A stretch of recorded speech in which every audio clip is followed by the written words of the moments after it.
Limelight is a curious example of a song that combines time shifts, and even 3 is an odd time, strictly speaking, but we don't feel it. And it's partly the trick of I play 4 over the 3 a lot and move the shifting point sometimes over the bar line a little bit to try to make it feel smoother and to make the quarter note to drive it. That's a key part of it.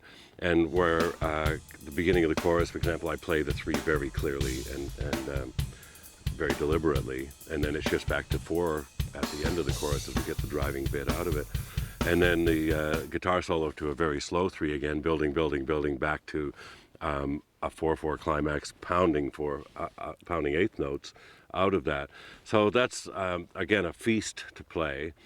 Tempo control is so key on this because it's because of those time shifts. It's easy to get carried away and get excited, and that's one case where this is a song I often listen to the vocal phrasing, and a trick that I've shared with singers, and singers are very glad for me to share it with drummers because they love the fact that drummers are listening to what the vocal phrasing. But it's so easy to tell if the singer's having trouble with the phrasing or running out of breath, then it's probably too fast. And there are times too when I can hear that it's just too slow, where he's having to hang too long on a note or hang too long in a high register. So it's something as a drummer from a listening point of view, as many clues as you can get are helpful, and that vocal phrasing I find is a really key one and very helpful in this song particularly.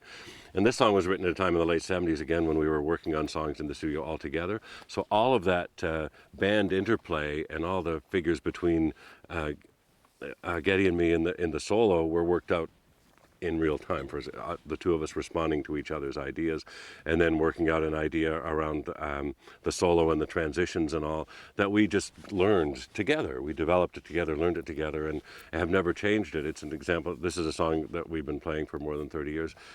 Pretty much exactly the same because it's always great for us, you know. It's an example of where we got the parts right in that organic, shared way at the time, and then we're just happy to try to do that again. For us, the studio performance of songs should be the benchmark that we try to reach every time. And there are examples of times we've changed arrangements or changed figures, or they've grown in the course of live performance. But essentially for me, and in large part for the band, we're really trying to be as good as the records every night. And this song is a perfect example of that. If we can play that song as a good representation of how the record is, then for us it will be a good performance of it.